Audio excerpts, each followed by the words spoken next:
mianatra eo tongotrao.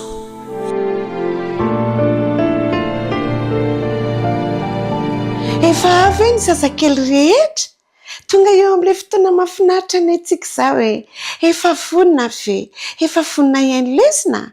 Eny ary miarahaba antsika rehetra ry zazakely, ry zoky, ry ray aman-dreny andeha ifampiarahaba-tsika ary dia hanao ny lesona. Aorianan'isa 3 arabaina ny irao ataontsika. Isa 2 3. Arabaina ianao salama ve, manahoana akory re. Arabaina ianao salama ve, faly mahita an'se. Tsy mahira tsara koa ilay mpampianatra. Eny ary akambana ny tanana, ahondroka ny loha, akipy ny maso, vavaka sika.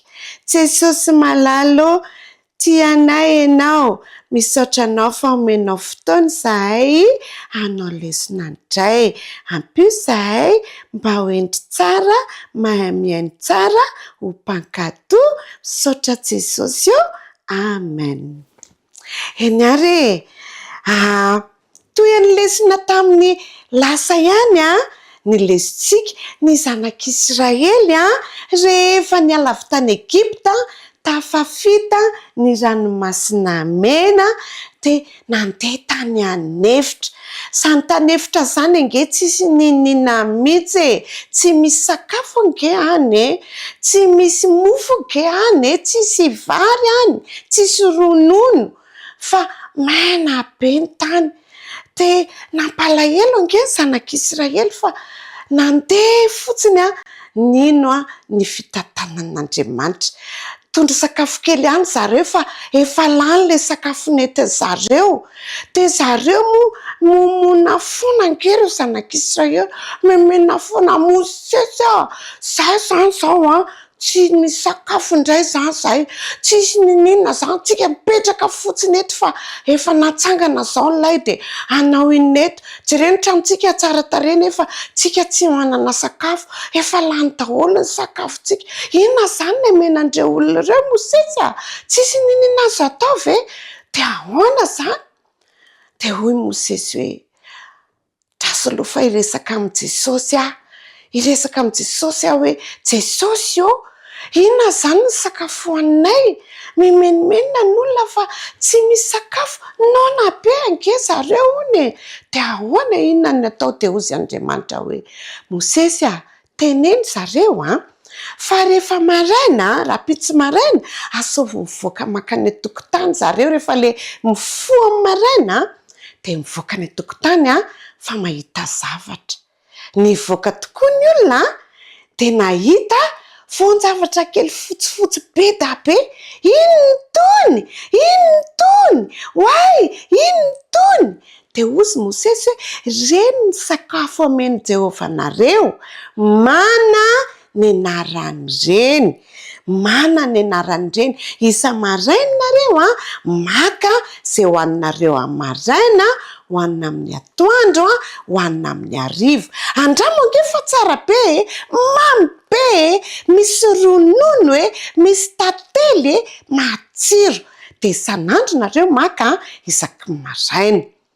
Dia ohatr'izay foana rakizy nataon'ny olona, maka sakafo isaky maraina, dia izay ampy amin'ny maraina, ampy amin'ny atoandro, ampy amin'ny hariva, izay ihany no mahazo alaina. Fa tsy mahazo maka mihoatran'izay afa-tsy rehefa sabata maka zoma, hoanina zoma sy sabata. Faly ny olona rakizy, faly be ny olona satria voky sakafo tsara be, mihinana mofo isa-maraina. Fa tsy mbola ampy ny zanak'Israely indray ange izany. Mbola menimenina indray ange zareo hoe tsisy rano indray ange hony. Tsisy rano indray hony, menimenina indray izy. Dia niteny tamin'Andriamanitra indray Mosesy hoe tsisy rano indray, efa ampy ny mofo fa ny rano indray tsisy, mangetaeta be, tsisy rano, maina be ny tenda. Dia hozy Andriamanitra hoe kapohy ny vatolampy io. Dia nikapohany Mosesy ny vatolampy rakizy Nivoaka ny rano tsara tarehibe, faly be Mosesy, faly be ihany koa ny olona de ozy Mosesy andana misotro rano fa io ny rano zay omeny Jehova ho anareo.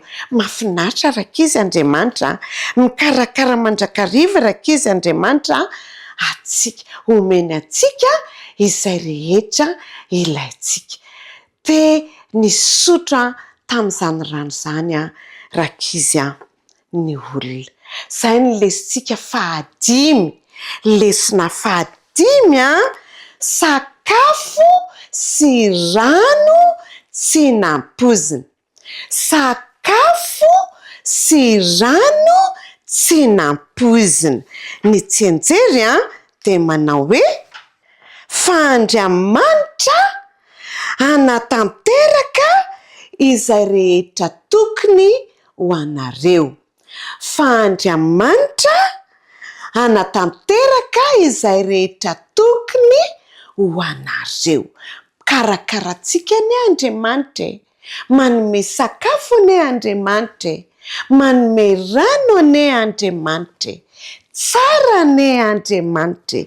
Andaotsika hisaotra an'Andriamanitra, de teny an'Andriamanitra hoe misaotra Andriamanitra noho ny fikarakaranao anay. Misaotra Andriamanitra noho ny fikarakaranao anay. Makasitraka mandrakariva an'Andriamanitra, misaotra an'Andriamanitra isika fa mikarakaratsika Andriamanitra. Zay zany lesona fahadimy. De hitoizantsika indray amin'ny heriny fa andeha isika hirava aloha, de hisaraketotsika andeha hifanao veloma amin'ilay hira hoe mirava ny sekoly. Hivavaka aloha isika, akambana ny tanana, ahondrika ny loha, akipy ny maso, misaotra Jesosy eo fa mikarakara anay ianao. Ampianaro zahay ho tia anao hatrany amin'ny anaran'i Jesosy. Amen. Eny ary, ao aorianan'isa 3 ary mirava ny sekoly. 1, 2, 3. Mirava ny sekoly sabatana izao, veloma veloma manaova ny soa, veloma veloma endre tsarako, veloma tompoko.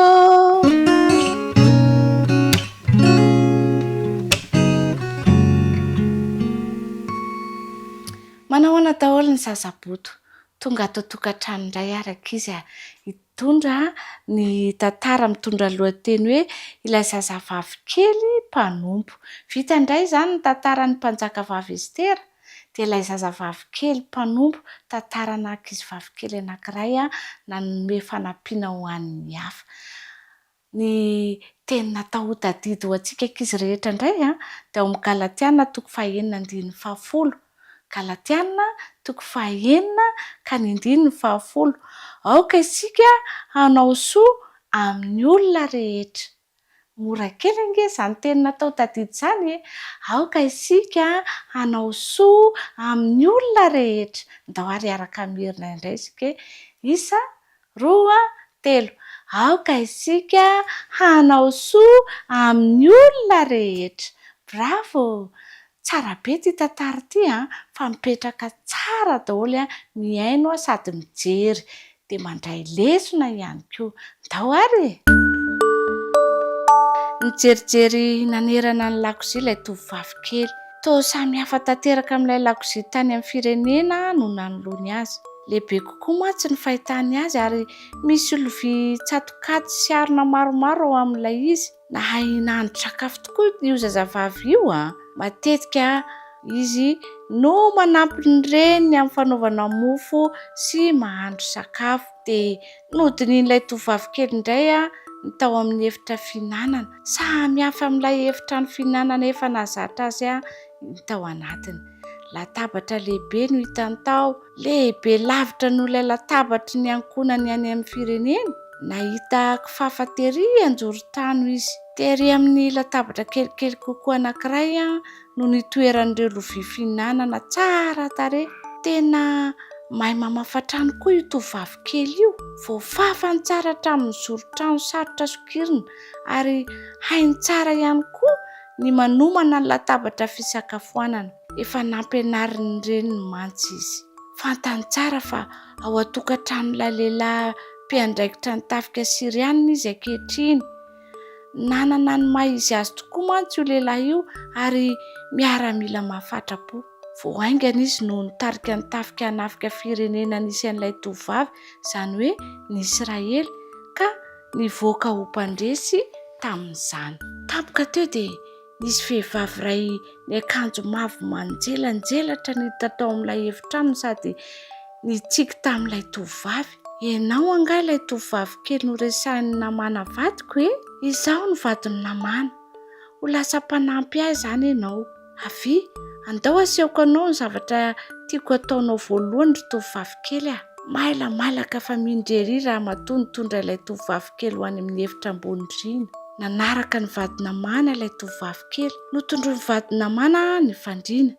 Hitan'ilay tovovavy kely fa mila alaminy ilay izy. Nasainy ny vadina mana nampirimy ilay fandriana. Rehefa avy eo dia namafa io efitrano io sy ny fanaka ao anatiny. Tsy ela akory dia nahazo aina tamin'ny fanaovana ireo asa tokantrano marobe izay nampanaovina ny vadina mana azy isan'andro ilay tovovavy kely. Miasa mafy mandritry ny ora maro ao anatin'ny iray andro izy matetika. Tsy mba nitaraina na ny menimenina nefa izy. Nampianarin'ny ray aman-dreniny ho tonga mpanampy mavitrika mantsy izy. Ka hanao ny asany arak'izay tsara indrindra vitany. Mba te hilalao any an-tokotany izy indraindray kanefa tsy nandao ny asany mihitsy raha tsy efa vitany avokoa ny raharaha rehetra. Tsikaritry ny kapiteny namana sy ny vady ny atsara ny asan'ny tovovavy kely. Mety tsara avokoa izay zavatra nataony. Tsy mba mitsoaka andaharana amin'ny asa mafy izany mihitsy a, sady tsy midongodongo izy no tsy mitaraina. Nitsiky mandrakariva izy rehefa miasa. Mba lavisary an-tsainana izany mpanompo sady mitsiky no miasa izany e. Mahafinaritra tokoa izy. Mahay manao sakafo matsiro izay tena tiany namana vady mihitsy izy. Mendrika ho namana izy ary falifaly hatrany. Manatona haingana izy rehefa atsoiny. Makatoa hatrany izy amin'ny fotoana rehetra. Ny zavatra nampiavaka an'ity tovovavy kely avy any Israely ity, tsy mba tahaka ny mpanompo rehetra izy amin'ny zavatra rehetra izay ataony. Inona ary no mampiavaka azy? Nahalala an'Andriamanitra foana izy nataizana izy azy. Na tany amin'ny firenena tany Israely niaraka tamin'ny ankonana, na tany Siria izay firenen'ny kapiteny namana sy ny vadiny. Raha ny tena izy dia tokony ho tezitra ilay tovovavy kely no nitondrany namana azy niala avy any amin'ny firenena. Natoky an'Andriamanitra nefa izy. Ary ny zavatra nataony dia toa maneho fa efa fantany izay tian'Andriamanitra ataony any amin'ny toerana rehetra izay misy azy. Afaka manompo an'Andriamanitra ianareo n'aiza misy anareo. Afaka manampy ao an-tokantrano. Lomy ao anaty koveta ny vy maloto rehefa avy misakafo dia fafao ny vovoka eny amin'ny entana. Mahaiza miara-milalao amin'ny mpiray tam-po aminareo. Zarao amin'ny namanareo ny kilalaonareo. Mitsiki ary mahaiza miaraka amin'ny ankizy eny amin'ny toeram-pilalaovana manokana. Amin'izany fomba rehetra izany sy eny amin'ny ireny toerana ireny no anaovanareo asa fanompoana ho an'Andriamanitra. Dia afaka manompo an'Andriamanitra ianareo n'aiza toerana misy ianareo.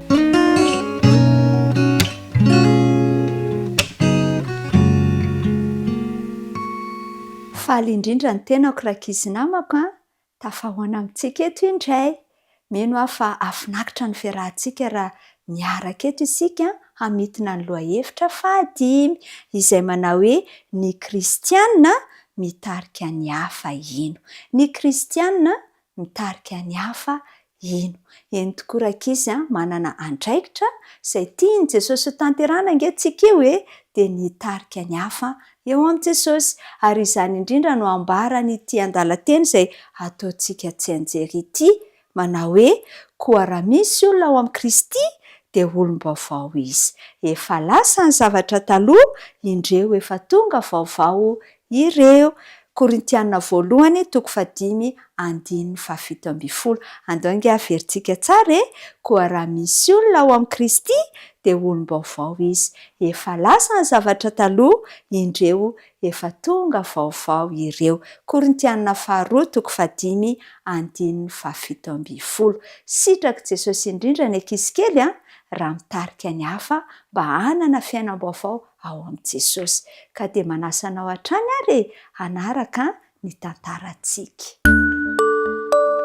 Jereo, hoy Maria, nahita biby saonjo mihinana ravinao, andao apetratsika anaty zinga lehibe izany. Dia nalain'i Piera ilay biby saonjo mandady ka napetrany tanaty zinga lehibe mangarahara. Nasiany Maria hazo kely tao anatiny mba handatizany. Isan'andro dia mametraka ravina hoaniny ao i Piera sy Maria rakizy. Indray andro anefa dia hitan'izy ireo ilay biby saonjo namoniny tenany tamin'ny karazana kofehy volohany. Afaka fotoana fohy taorianan'io dia voarakitra avokoa nge ny tenany rehetra ka niantona avy eo amin'ilay hazo kely izy. Tamin'izay no nilazany neny fa ao anatin'ny akoram-biby kely izy izao. Afaka andro maro dia nahatsikaritra zavatra manokana nge i Piera sy Maria. Nisokatra ilay akora ka nivoaka avy ao lolo tsara tarehy iray. Fiovana lehibe avy amin'ilay biby saonjo mandady izany. Miresika mikasika olona ny tantarantsika anio rakizy. Olona maro izay nahita fiovana teo amin'ny fiainany, fa lehilahy iray kosa tsy mba niova. Nifoka rivotra madio mafy vao maraina i Filipo. Tsara ny velonaina, tsara miasa ho an'ny tompo. Dia nijery manodidina izy. Nametraka ny toeram-pivarotany teo an-tsena ireo mpivarotra. Toeram-baovao ny tanàna ankehitriny. Miaino tamin'ny pahalinana ny hafatra notorian'i Filipo mantsy rakizy ny vahoaka. Miaino izy ireo dia nino ary natao batisa. Nahita fahagagana natao tamin'ny anaran'i Jesosy izy ireo. Fanaratsy maro dia maro no navoaka avy tamin'ny olona, ary maro ireo olona nalemy sy kilemaina nositraniny. Raha ny marina, sarotra ny nahita olona rary tao an-tanàna manontolo. Miova ho amin'ny tsara ny tanàna, nanana fanantenana sy fifaliana ary antom-piainana ny vahoaka. Nanompo ny masony ary Filipo ka dia indro fa nahitany Simona nanatony. Simona izay nipetraka tao an-tanàna efatry ny ela. Mpanahody i Simona. Ka nahatalanjona ny vahoaka tao Samaria ny famitahana nataony. Nanaradia azy ny vahoaka avy tamin'ny toerana maro. Nanasa azy tamin'ny fety nokarakaraina izy ireo ka dia nandoha vola tamin'ny mihitsy aza mba hijery ireo famitahana nataony. Olo-malaza mihitsy Simona raha toa ka nisy fahita lavitra tany Samaria tamin'izany. Nanampy isa ireo vahoaka tonga nino an'i Filipo ange Simona taty aoriana. Nahita ireo fahagagana izy. Naniry ny andray anjara tamin'izany ihany koa. Hany ka natao batisa i Simona ary nijanona teo anilan'i Filipo. Talanjona tamin'ny fahagagana lehibe nataon'i Filipo tamin'ny anaran'i Jesosy izy. Indray andro ary vao maraina dia tonga avy any Jerosalema i Petera sy Jona. Niarahaba azy ireo sady nifamina tamin'ny Filipo. Nafinaritra azy ny nahita ireo rahalahy ao amin'ny tompo. Nanampy an'i Filipo tamin'ny asany ange i Petera sy Jona ary tonga teo amin'ny tsirairay akoatran'i Simona ange ny fanahy masiny. Noheverin'i Simona mantsy fa io ny famitana lehibe indrindra hitany. Naniry ny ametraka ny tanany tamin'ny olona tahaka izany ange izy. Nanosika ireo nanodidina azy izy ka nanava-tsava tao anatin'ny vahoaka. Nisarika an'i Petera sy Jona hiala kely teo izy ka nampiseho azy ireo ny fitoeram-bolany lehibe. Dia hoy ange izy nipitsipitsika afaka manome vola aho. Omeo ahy ihany koa io hery io mba handray ny fanahy masina ihany koa izay rehetra ametrahako tanana. Ny voaramena ny tarehan'i Petera rakizy raha naheno izany. Ho levonina miaraka aminao anie ny volanao satria ianao mihevitra fa azonao vidiana ny fanomezan'Andriamanitra. Tsy manana anjara amin'ity asa fanompony ity ianao. Tsy marina eo anatrehan'Andriamanitra ny fonao ry Simona. Mibeba amin'izany faratsianao izany ka mivavaha amin'ny tompo. Tsy milaza amintsika izay nataon'i Simona rakizy ny Baiboly. Kanefa fantatsika fa tsy nahafantatra marina ny mahamaimaim-pona ny fahasoavan'Andriamanitra izy. Nahafantatra mikasika an'Andriamanitra izy kanefa tsy nahalala marina an'Andriamanitra. Izany no antony tsy nampiova azy. Manova ny fiainako ny fahafantarana an'Andriamanitra ary manova ny fiainantsika tsirairay avokoa rakizy.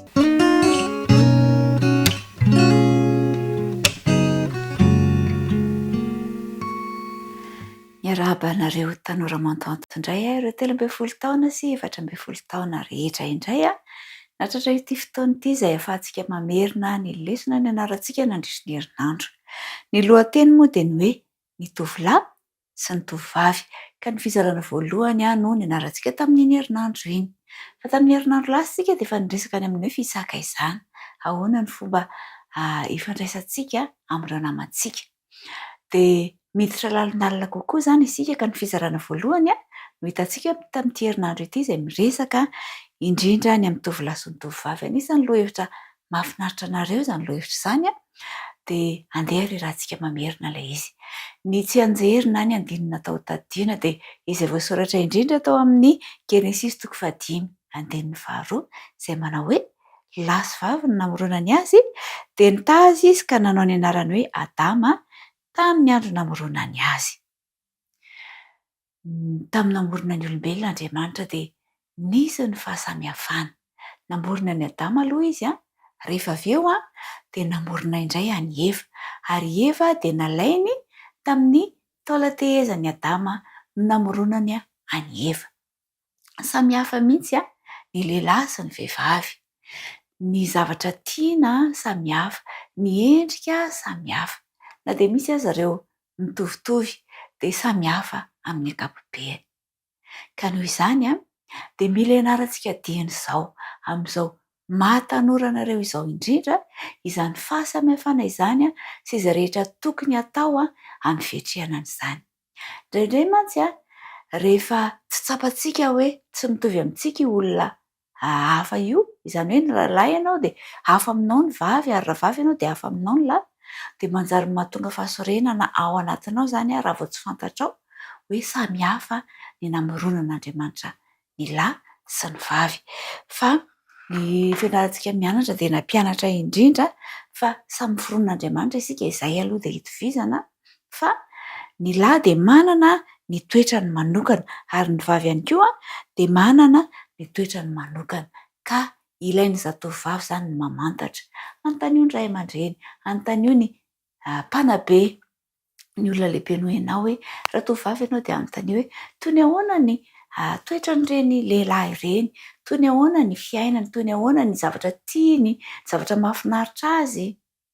Dia raha lahy ihany koa ianao dia antanio ny hafa toy ny ahoana ireny tovovavy ireny.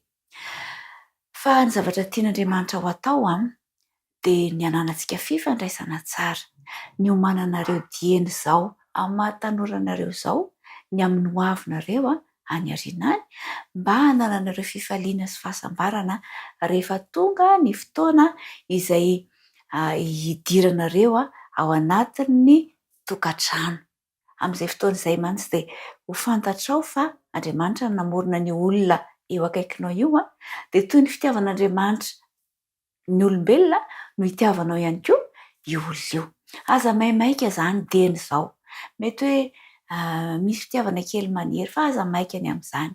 Fa fantaro aloha ny amin'ny momba ny olona io, fantaro ny amin'ny manodidina anao, ny toetra tsara, ny fahalemena, dia izay ianao vao miroso amin'izany. Dia izao ihany koa farito dia izao hoe toy ny ahoana ny olona tianao rehefa ao any aoriana any, rehefa hanambady ianao dia toy ny ahoana ny karazan'olona tianao. Dia ianao koa izany miezaka manana an'izay toetra izay mba ho tian'ny hafa ihany koa. Dia ho tohizantsika amin'ny herinandro izay fiarahantsika mianatra izay fa ho faranantsika eto aloha ny androany dia maniry indrindra ny tanora mantonto rehetra mba hanana fifandraisana amin'Andriamanitra tsara, satria Andriamanitra ihany no afaka hitaritalana anao mba ahitanao izay namana sahaza sy mety indrindra aminao. Ny tompony hitantsika rehetra filoma daholo.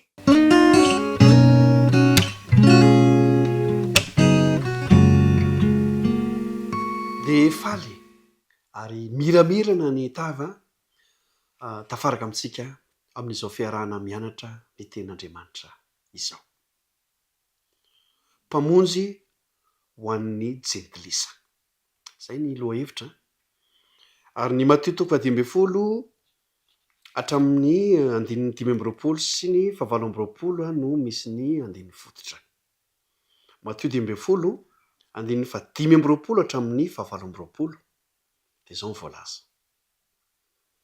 Fa nanantona ihany raha vehivavy dia niankohoka teo anatrehany ka nanao hoe tompoko vonjeo aho. Fa izy namalaka nanao hoe tsy mety raha maka ny mofon-jaza ka manipy azy ho amin'ny amboa kely. Fa hoy raha vehivavy, marina zany tompoko, fa na dia ny amboa kely aza mba mihinana zay sombotsombony latsaka avy amin'ny latabatry ny tompony any. Dia namaly Jesosy ka nanao taminy hoe, raha vehivavy, lehibe ny finoanao, tongava aminao arak'izay irinao. Mpamonjy ho an'ny jentilisa Jesosy. Vehivavy anankiray izay tsy jiosy akory, satria tamin'ity fotoana ity dia ny jiosy ihany no zava-dehibe, ary nirahanao amin'ireo mihitsy Jesosy, hamonjy azy ireo, hanafaka azy ireo. Dia mbola tsy nieritreritra mihitsy ny amin'ny jentilisa sy ny firenena hafa Kristy. Kanefa indro ilay jentilisa tsy jiosy, vehivavy nanantona an'i Jesosy, manana olana, manana fahabangana, misy problema tena goavana, fantany fa i Jesosy no afaka hamaha ny olany. Dia nanantona izy, tompoko, vonjeo. Dia namaly mivantana mihitsy Jesosy hoe tsia, tsy afaka mamonjy anao aho, satria Jesosy dia natao hamonjy ny jiosy, ary reto firenena hafa reto ankoatra ny jiosy dia no heverina ho toy ny amboa kely, izany hoe alika kely, izany hoe olona maloto. Dia hoy ilay vehivavy hoe manaika ahy, tsy maninona nataonao hoe amboa kely aza, alika kely, tsy maninona manaika, fa ny alika kely nge rehefa misakafo ny tompony dia mba misy latsaka eny ambony latabatra, dia mahazo anjara ihany ilay alika kely, mba meo anjara. Izany finoana izany, izany fihetsika izany, izay na tamin'ny jiosy azy ohatry ny tsy nahitany Jesosy hoe ahoana koa ty olona ity. Tsy jiosy izy nefa manana finoana tahaka an'izany. Dia nahatohina an' Jesosy ka nahatonga azy ny teny hoe, raha vehivavy, lehibe ny finoanao, tongava aminao arak'izay irinao. Ry mpiaino malala, ry tanora namako, mpamonjy ho an'ny jentilisa Jesosy. Ao anatin'izany sika rehetra. Tsy ho an'ny jiosy ihany izy, fa ho an'ny olombelona rehetra ihany koa. Anisan'izao sy ianao. Tsy fantatro hoe inona ilay olana, inona ilay ady, inona ilay mafy be izay mianjady eo amin'ny fiainantsika. Fa ndao mba hanana ny finoana ity vehivavy ity. Fa na dia kely sy bitika aza isika, rehefa mino isika fa hoe Jesosy, ianao ihany ny vahaolana, tsy manana afa-tsy ianao aho. Dia hoy Jesosy hoe tongava aminao izay arak'izay inonao. Izany finoana raha vehivavy izany anie mba ho finoantsika ihany koa. Toy izay ny lohahevitsika raha vitinina indray, jentilisa tena nanana finoana, afaka hanana finoana tahaka an'izany koa ianao.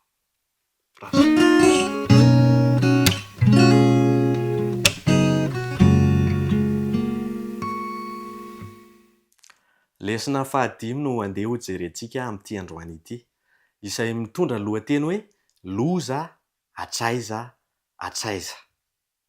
Tantaran'i Mosesy sy naniran'Andriamanitra azy ho any amin'ny tany Ezipta no arahantsika mandritra n'ity lesona ity. Amin'io tanànan'i Ezipta io dia misy renirano anankiray antsoina hoe Nely. Izany renirano izany dia renirano lehibe iakina ny toekareny ireto Ezipsianina ireto, ary miovaova ny toetra n'ity renirano ity. Indraindray ity renirano ity miakatra be, ary rehefa miakatra izany renirano izany dia feno rano ny lohasaha ka tsy afaka mamboly ny Ezipsianina. Ary rehefa midina ihany koa izany rano izany dia manjaka ny haitany ka sahirana ireto Eziptianina ireto ny amin'ny fiovaovan'ny toetra ity renirano ity ka nivavaka mafy tamin'ireo andriamanina izy ireo.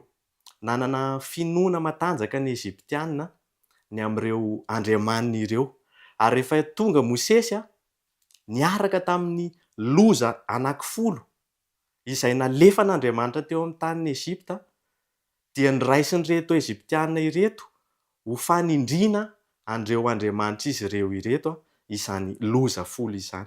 Tian'Andriamanitra ho tsapan'ny Eziptianina nefany fa ny herin'Andriamanitra sy ny Hebreo no manjaka eto amin'izao rehetra izao. Ny fahagagana izay nalefa n'Andriamanitra tao anatin'ireto loza ireto dia natao hatsapahany zanak'Israely fa manana ny hery izay ahafahana manafaka azy ireo amin'ny hery setra izay ataon'ny Eziptianina Andriamanitra. Ireto loza folo ireto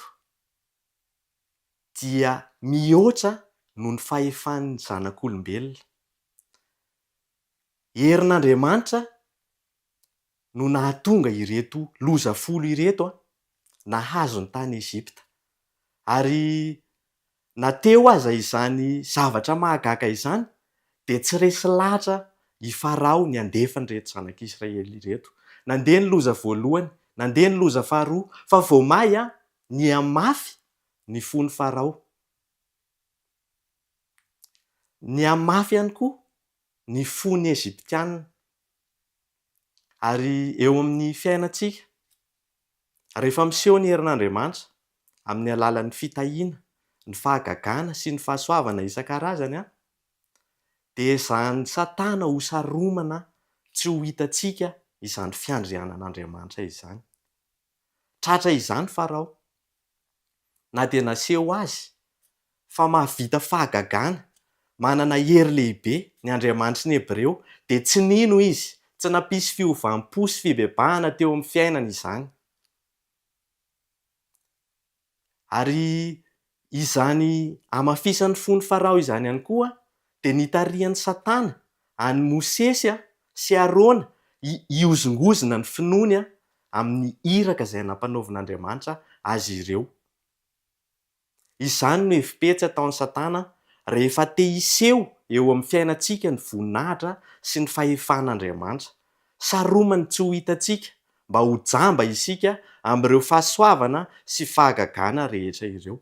Torak'izany ihany koa Jesosy rehefa tonga teto amin'ity tany ity, nanasitrana ny marary izy, nanangana ny maty izy, nanao fahagagana maro samihafa izy, nefa hitantsika ny nataony fariseho azy. Ao amin'ny Mateo 12:1-20 dia hoe: ery avy amin'ny demonia, ery avy amin'ny Belzeboba nahafahan'i Jesosy nanao ireny fahagagana ireny. Isika olombelona, isika zanak'Andriamanitra, na omena famantarana isan-karazany, na omena fahagagana isan-karazany eo amin'ny fiainantsika, dia tsy maintsy manao safidy isika, na isika ino an'Andriamanitra, na isika andà izany herin'Andriamanitra izany. Ny rariko amintsika tanora zokiny rehetra dia mba ino isika fa mahery ny Andriamanitsika, afaka manafaka atsika amin'ny heriny maizina, afaka manafaka atsika amin'ny fahotana isan-karazany izany herin'Andriamanitra izany. Engany izany lesona izay nofitinina tao anaty fotoana fohy izany hipaka hanempoantsika lalina tsirairay avy ihany.